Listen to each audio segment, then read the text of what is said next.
प्रायोजक राम बंधू लोणचे, आता प्रत्येक जण जिंकेल।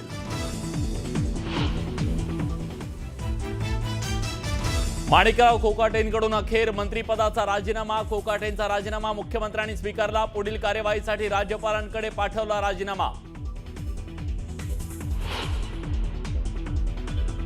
नाशिक पोलिसांचं पथक नाशिकहून मुंबईसाठी रवाना। नाशिक पोलीस लीलावतीत पोहोचणार। कोकाटेंवर अटकेची टांगती तलवार।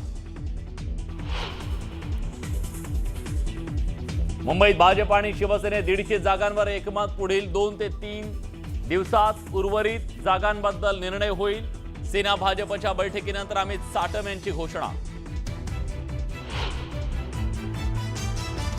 मुंबई महापालिकेसाठी एकनाथ शिंदेंचं 10,000 कोटींचं बजेट। प्रत्येक उमेदवाराला शिंदे 10 कोटी रुपये देणार। संजय राऊतांच्या आरोपांमुळे एकच खळबळ। भाजपनं दिला काँग्रेसला धक्का। प्रज्ञा सातव यांचा रवींद्र चव्हाण आणि बावनकुळेंच्या उपस्थितीत भाजपमध्ये प्रवेश। शिंदेंच्या नवी मुंबईतील शिवसेनेच्या दोन्ही गटात दिलजमाई। विजय चौगुले धर्मवीर ग्रुपला शिंदेंनी झापलं। विजय चौगुले आणि 8 नगरसेवकांमध्ये होता वाद।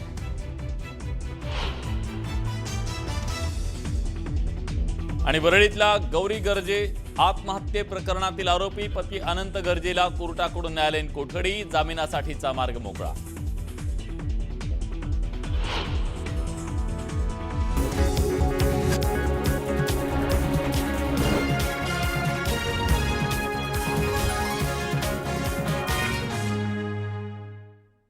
नमस्कार, मी विलास बडे। तुम्ही पाहताय आपला महाराष्ट्र।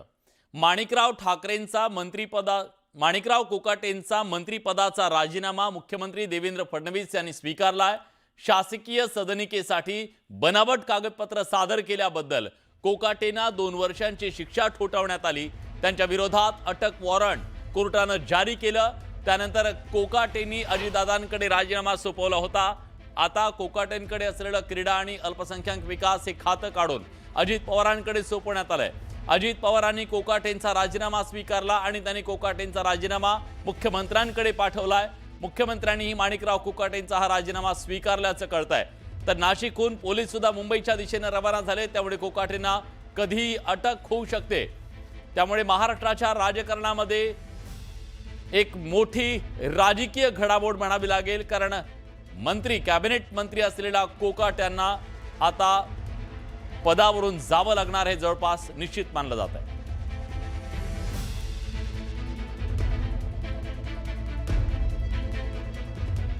तर मंत्री कोकाटेंच्या प्रकरणामध्ये आतापर्यंत नेमकं काय काय घडलं त्यावर एक नजर टाकूया ग्राफिक्सच्या माध्यमातून।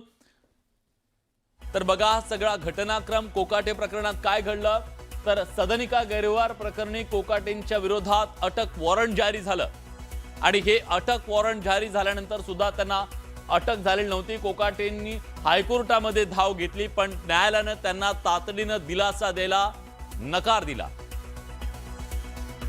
त्यानंतर कोकाटे तातडीनं लीलावती रुग्णालयामध्ये दाखल झाले आणि न्यायालयाला सांगितलं गेलं की ते सरकारी रुग्णालयामध्ये आहेत नाशिकच्या, पण ते होते पंचतारांकित लीलावती हॉस्पिटलमध्ये। मुख्यमंत्र्यांनी कोकाटेंकडून सगळी खाती काढून घेतली। एक प्रकारे मेसेज दिला की राजीनामा द्यावा लागेल, पण तरी सुद्धा राजीनामा द्यायला 2 दिवस लागले। अजित पवारांनी आत्ता त्यांचा राजीनामा स्वीकारला आणि मुख्यमंत्र्यांकडे पाठवला, पण कधी पोलीस निघाले अटक करायला तेव्हा हे पाहणं महत्वाचं आहे। कोकाटेंच्या याचिकेवर आता शुक्रवारी म्हणजे उद्या सुनावणी होणार आहे। येथील 10वे अतिरिक्त मुख्य न्यायदंडाधिकारी यांच्याकडून श्री माणिकराव शिवाजीराव कोकाटे यांचे NBW वॉरंट प्राप्त झालेले आहे। त्याच्या बजावणीकरता नाशिक शहर पोलीस आयुक्तालयाची टीम मुंबईकरता रवाना होत आहे।